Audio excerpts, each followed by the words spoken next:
Looking at the Markets with David Modell.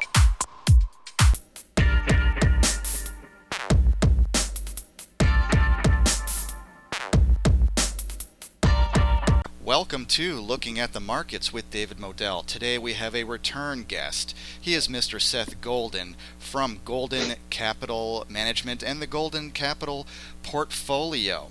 He is a frequent contributor to TalkMarkets.com as well as SeekingAlpha.com, frequent tweeter, frequent StockTwitser, and just all-around smart guy. Mr. Seth Golden, thank you for coming back today.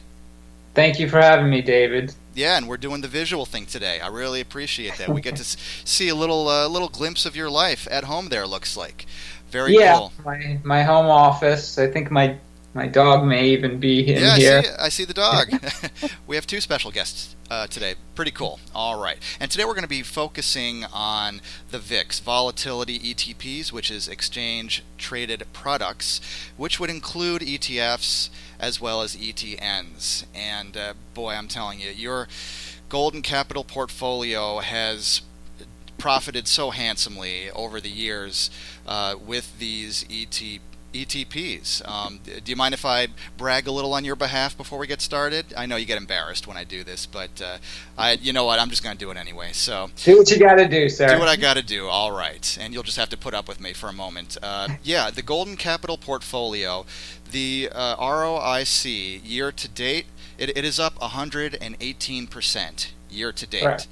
That's incredible, and July is not even finished yet. So there's still quite a ways to go. Now, I understand that you have a dedicated short volatility allocation of 20% on average. Correct. And as well as a mix of large and mid-cap stocks, including index ETFs. Last year's return on investment capital was 164%. You heard me correctly. That's not a misprint. And you're on track to surpass that performance of last year, largely due to your VIX leveraged ETPs, or should I say your short positions thereof, including UVXY VXX and TVIX. Those are the ones that you love to short the most. Yes. And some of your long-term large-cap holdings include Facebook, Microsoft, Starbucks, and I also know that includes Target from time to time, so one of my favorites. Because I know you're an expert on retail as well. But today I'd like to focus mainly on VIX products. Now, a few days ago, and you actually tweeted this is how I found out about it, the VIX printed a low recently of 8.84, the lowest it was or had been in 24 years. What are we to make of this? I mean, is it even shortable? Is it tradable at this point? What can we do with such a low VIX reading? Yeah, that's I had actually forecasted the VIX to hit a record low. I didn't put a time limit on that forecast or a specific date. I just understand that the nature of volatility, and it enabled me to make that forecast. So I did a victory lap when it did actually hit a new all-time low. But to your question, what can we do now with it, especially in regards to VIX leveraged ETPs, exchange traded products? They're always tradable. I look at it from a more long-term view. Because the nature of volatility is such that it desires complacency. I know that seems kind of like a conundrum. Volatility, complacency, they're two polarizing terms. Right. But that's what volatility seeks out. Over time, volatility actually seeks out lower levels because we become desensitized to previous events, previous fears. If we had the likeness of, and God forbid, but if we had the likeness of a 9/11 event today, the initial shock would still be there, but it would probably wear off a lot quicker, this go around because we've learned from that experience that we can overcome it. So the fear subsides and we become, naturally desensitized to it. So yeah, I mean, regardless of the level of the VIX at this time, it's still very much tradable, whether you're on the short side or the long side of the equation. Yeah. And you did predict it. I see it right here on talkmarkets.com. The article title is "The VIX Will Achieve Its Lowest Levels Ever." That's from Sunday, May 14th, 2007, and it didn't take long for you to be right on that one, so I don't blame you for declaring victory on that one. And I find it interesting that you're basically, your investment strategy with this is counting on human beings' ability to adapt and get used to things. Right. It's almost it's a truism that even shocks like 9/11, Black Swan events like that. I hate to say it, but the investors can actually get used to them after a while, and I think we have that kind of a market environment now where we just shake off everything. The VIX pops and then comes right back down, and also these VIX products. I think you mentioned once that they're built to decay. Is that true? Are they actually designed to deteriorate? Yeah, some of the VIX leveraged ETPs. They're designed. There's a construct there, so it's not necessarily left to chance. It has no earnings, it has no sales. It's a designed product. Some of them are designed, based on the VIX futures, that comprise a monthly portfolio. Some of these products are designed to decay in price over time. My favorites, and I think you may have mentioned them, are the ticker symbols are UVXY, VXX, or TVIX. Those are my favorites to utilize, and for the most part, most of those are double leveraged. So they can spike in price, rather rapidly, but the fall is twice as hard. Yeah. They come down twice as heavily over time. So yeah, those particular ones are designed to decay in price over time. And as long as you give yourself the availability of time, you're going to do very well with those products. I've been shorting these since 2012. And the way that my strategy worked is, when I short these shares, let's focus on UVXY. So if I short a UVXY at $30, I intend to hold on to those until they exhibit a 99.99% return on invested capital.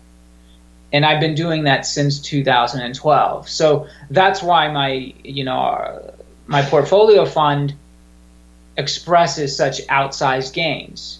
The only caveat is you have to make sure you're liquid. You have enough liquidity there to absorb those spikes in volatility, because from 30 it can shoot up to 50 in a matter of a couple weeks. So you have to make sure the liquidity is there if you're participating on the short side, which for a designed decay instrument, that is the best way to utilize it. If you decide, well, this instrument is designed to decay in price, but I'm going to go long the instrument, well, you're already setting yourself up for failure. Right. So. Plus, there's the built-in contango. There's the roll cost to carry, whatever you want to call it. Correct. That doesn't help either because it is a leveraged product. So you're basically looking to, you said 99.9%. You're looking to double your money virtually with every single position you take in this, every short Correct. position. Yeah, and that's how you get those outsized returns that we talked about. It's really a great strategy, and you're generous enough to tweet and go on StockTwits and tweet there as well, both on Twitter and StockTwits, many of your trades, which I think is fantastic. I often put my limit orders out there on Twitter or on StockTwits. People are free to follow. The only advice I actually give is my lot size. The amount of shares that I acquire during the process, is different from other people. So you have to kind of adapt Yeah. your portfolio to what I'm doing. Absolutely. People have to scale it to their own Right. risk Correct. tolerance, account size, and so on. Correct. But people should visit, I'll mention it now, go ahead on Twitter, visit Seth Golden there, at SethCL, SETHCL, as well as on StockTwits.com, at Seth Marcus, SETHMARCUS. As well as people can, if they have, some, a decent account size, they can get in on this type of returns through the Golden Capital Management portfolio.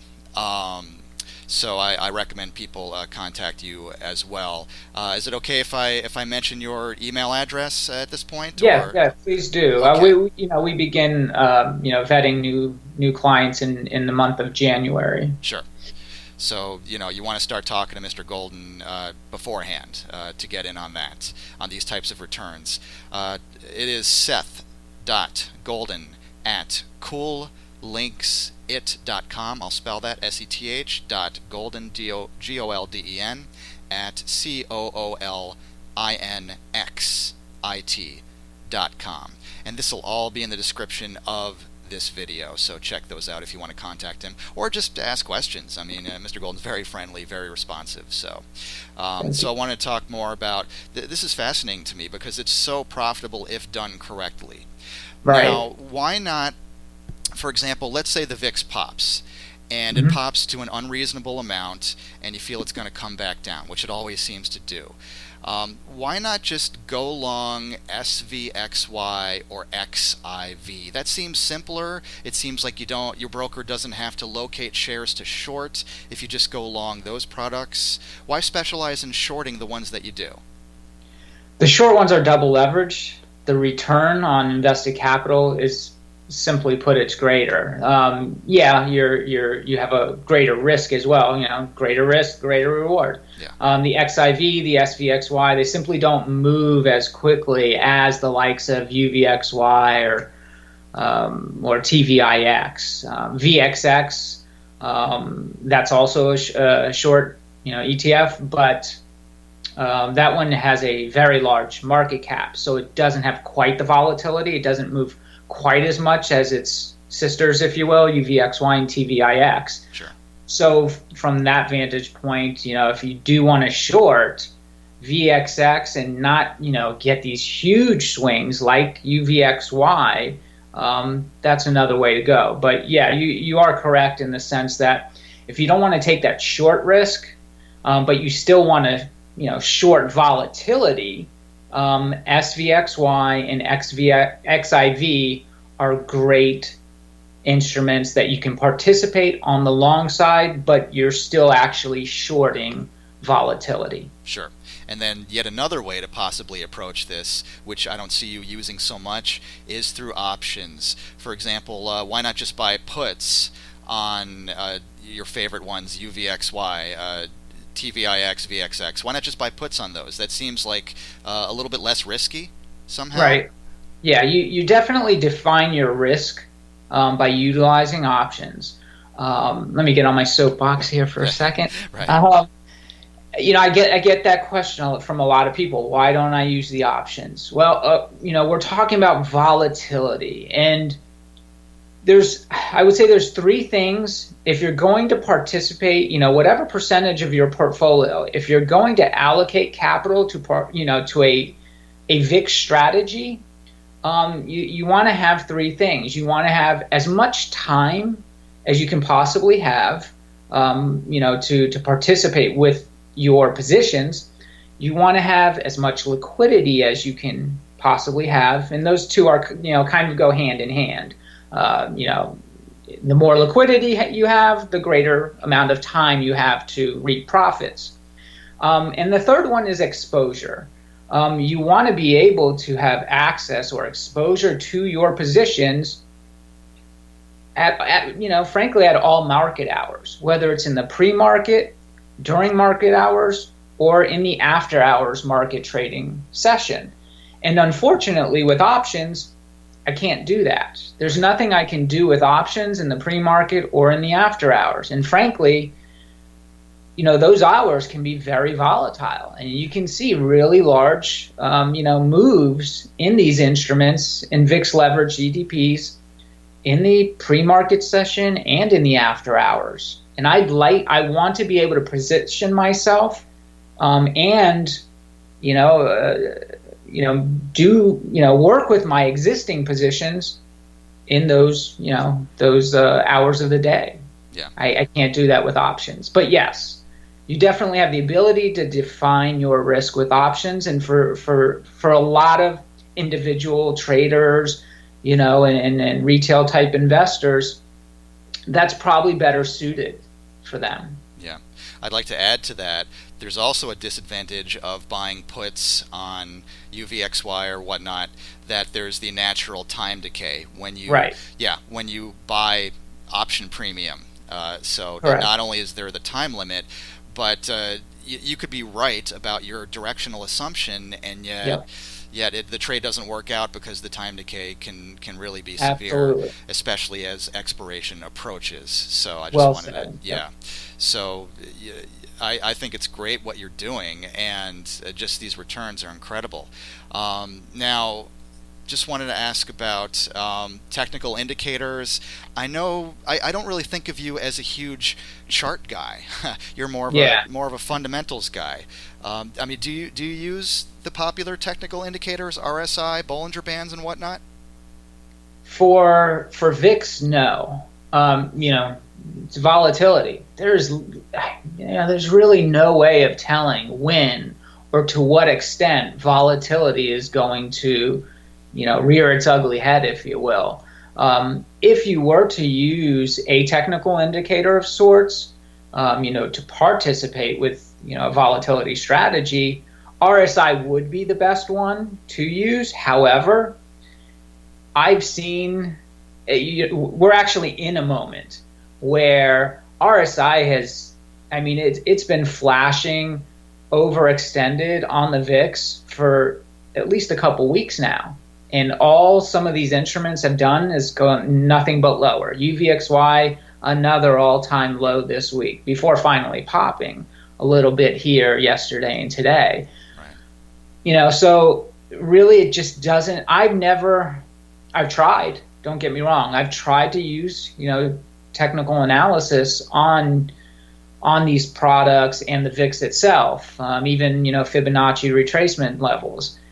It's just, if I can't get a 50% efficacy rate on technical analysis for an instrument, I render it obsolete. Yeah. I just can't use it. I have to rely on the fundamentals that drive that particular instrument. Yeah, I agree with you there. If any financial instrument has the ability to defy technical analysis, it's probably UVXY. It can go deeply into oversold on the RSI. Yeah. It can go way below 30 and just stay there and stay there and stay there. And go VXY reverse split a couple weeks ago, right. And it's lost 20% since, almost 20% since the reverse split. Unbelievable. You can count on it deteriorating, and it does. Now, as far as, I don't expect you to give a specific number, but I know somebody, for example, who has done very well shorting these products whenever the VIX hits 15, for example. Mm-hmm. Do you have a particular number that you look for in the VIX before you start shorting? I've been doing this for, with these particular instruments since 2012. So, kind of a historian on how to utilize them. And I can say that I don't really look at particular levels of, when it's optimal to add a short position against the, spot VIX price. What I can say is I feel it, Yeah. In my latest article on, how I'm managing through the reverse split process that was announced by ProShares, I indicated that I was reducing exposure. And I was kind of, moving more of my allocation from UVXY into VXX, because I was sensing some things in the macro environment, in the political landscape, and just where we are in the major averages. and it just smelled like there was an opportunity there for near term for the VIX to jump up a bit, and for these products to jump up a bit. So what I do with my strategy is, I lowered my exposure. So from this point, I am looking to add positions, and ideally I want to add positions into a volatility spike, which would produce a spike in UVXY, VXX, TVIX alike. So, we're at $30 right now. I'd love to see $32 a share where I would add a position. And then what I do is I look at my liquidity, and I do basically a mathematical equation of where my next position is going to be. So from $32, my next position would be $35. What that means to the VIX, what that will express on the VIX spot price, is really anybody's guess. You can go and look at the VIX futures contracts and try to perform some mathematical equation and really make it difficult on yourself, which I see a lot of people doing as well. Yeah. But ideally, it goes back to what I said earlier. Make sure you have liquidity, time, and exposure.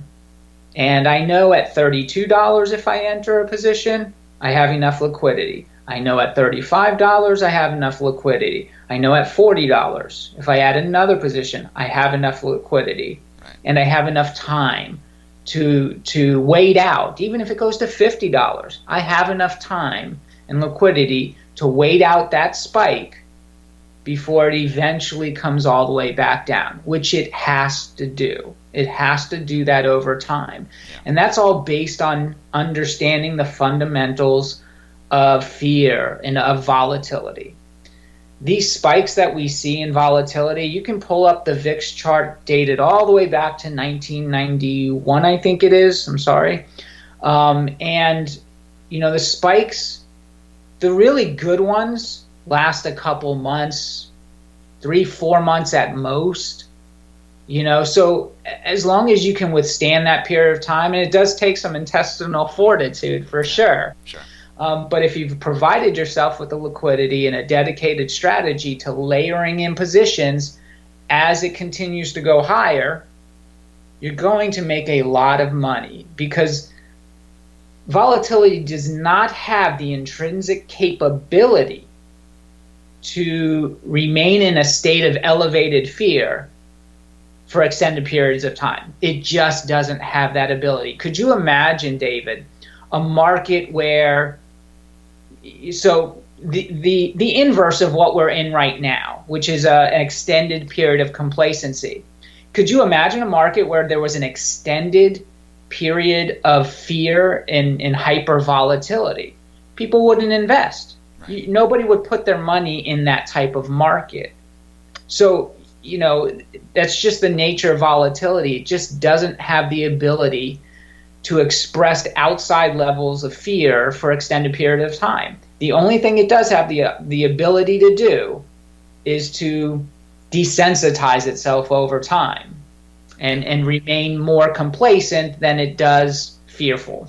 Right. It's a bit of an extended explanation there. No, it makes perfect sense. It's a great explanation. The market can only harbor that level of fear for so long. Even in 2008, yes, at one point, the VIX went up to 80 at one point in 2008, but then it came back down if you just stayed in there, stayed in the trade, which you do, and if you had the liquidity available. So, for example, if you have $100,000 in your account, you're not going to short $90,000 worth of UVXY. You're going to short maybe $5,000 worth or something like that. Exactly. Or 10,000 at most, something like that. And again, nothing we're saying in this video is a recommendation to buy or sell anything. This is not financial advisement. You have to do your own due diligence. But these are principles you're using that work time and time again, year after year. Even if there is a 2008 type of event, you know how to manage your capital so that you can sustain your position. And like you mentioned, you have to have an iron stomach. You have to have the intestinal fortitude. I believe you said it was. Yeah. But to 2015, August 2015. So we're almost on the 2-year anniversary of probably my, one of those periods where I said to myself, maybe this doesn't work. Right. But I stuck through it. So in August 2015, I think UVXY, my positions went against me some 150, 100, no, it was 160 to 180%, I think. And, you're starting to think to yourself, all right, so lifestyle changes. Might need maybe not such a, luxurious car. You start to rethink these things. But, at the same time, and those were some sleepless nights, don't get me wrong. Right. Some of that lack of sleep was spent, reading. Sure. Looking at some of those charts and, doing some back testing, what if, and then looking at the actual, earnings picture. What was going on in during that time, that August 2015 time frame that would change the earnings outlook. Because, that's the other thing that a lot of people forget. These folks that call for market crashes and things of that sort, the market is driven by earnings. That's it. 100% throughout history, the market is driven by earnings. Unless you can introduce a variable that can, overpower those earnings, like a 9/11 did. Yeah.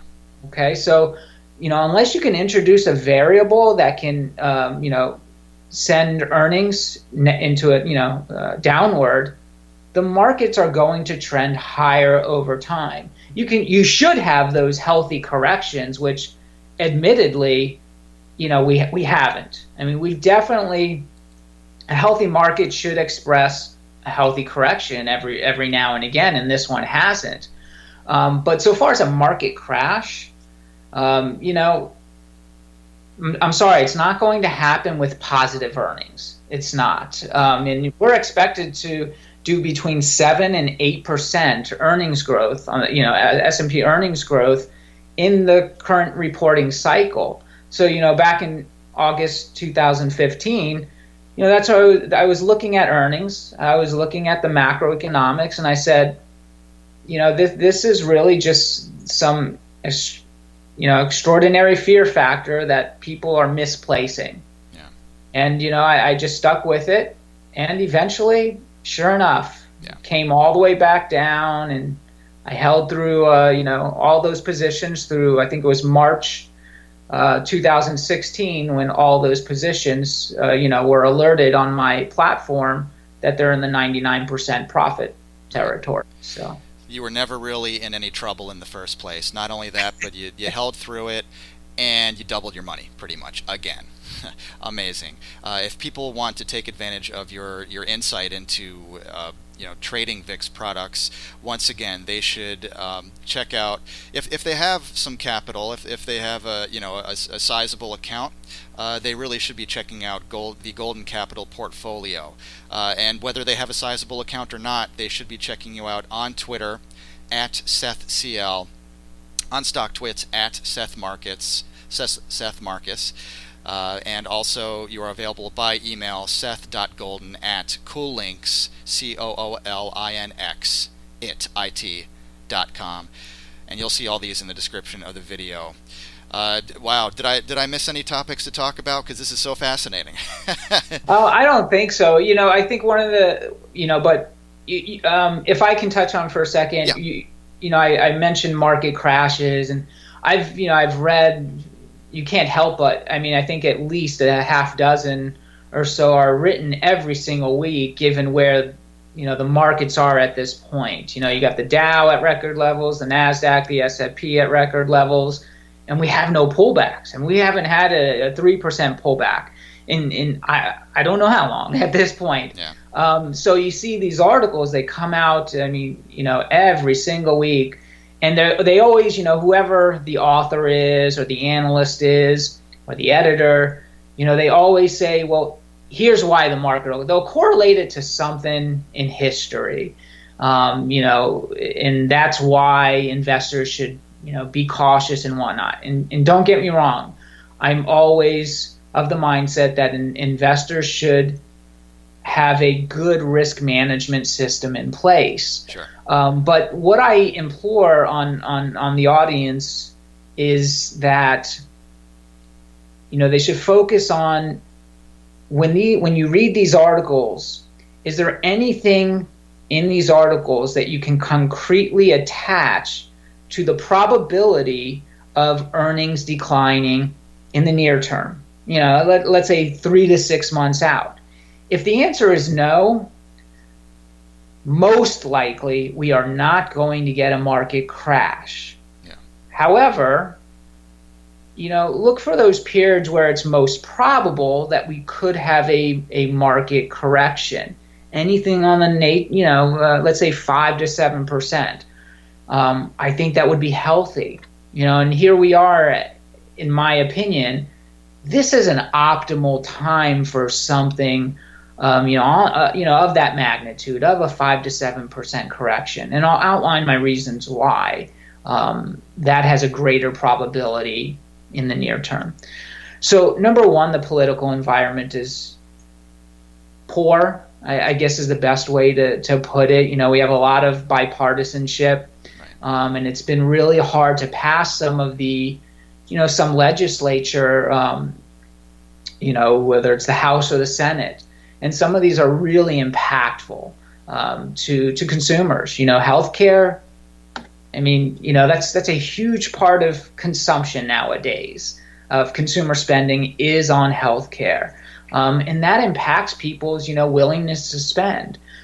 So right now we have a really hard time passing that legislature, some type of, beneficial legislature to move healthcare along in a beneficial way to the consumer, to families around the nation. So if we're not able to pass that, that raises a level of doubt, of doubt surrounding the ability to pass legislature on tax reform. And that's something that to some degree, and you'll get a lot of varying views on this, but to some degree, people think that that's kind of baked into the markets at this point, that we will get some type of tax reform. And if that doesn't come, who knows? Who knows if the market will sell off or it won't. But so those are two issues, politically speaking, that are near-term, events. Either they are going to happen or they won't. We'll have some conclusive, details on that in the near term. Yeah. The second one is, variable is or could be, markets are pretty expensive at this point. As optimistic as I am, and as most investors tend to be, we may be getting to a point where that caution supersedes optimism, and it becomes a self-fulfilling prophecy. Well, I'm so cautious that I am going to take some money off the table, or I am going to sit this out. We're almost 10% up on the year, in the S&P. So, maybe it is time to take some money off the table. So, a level of caution can be, self-fulfilling, and that could also impact a potential, market correction. So, those are some of the variables that I think are in play here. And what we're seeing right now is a hesitancy for the market to really just kind of, break out of this malaise. We've got some high-powered earnings companies that came out this week: Amazon, Facebook, some really Google. None of them could get out of their way. Facebook was up $10 in the pre-market, and I think it ended up only $4 or $5 on the day. Amazon came out, with their results, and while they missed on earnings, and nobody cares about Amazon's earnings, they never have. The sales were still great. The stock sold off, and it wasn't a heavy sell-off, 2-3%. But, you have to start taking notice of these things, and if the tech stocks can't get out of their way, what else is there in the back half of the earnings season? Retail. And we're going to get brick and mortar retailers reporting in the next week or two.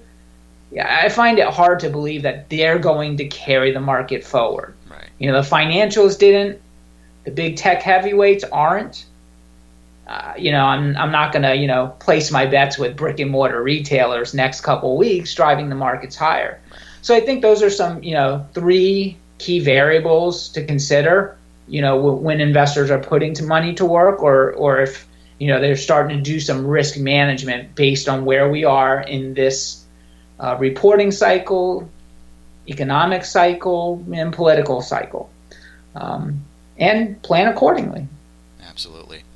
Well, if you're watching this and you're a volatility addict like I am, I admit it, then you definitely want to check out Mr. Seth Golden's trades with these products, these VIX leveraged products, and check him out on Twitter.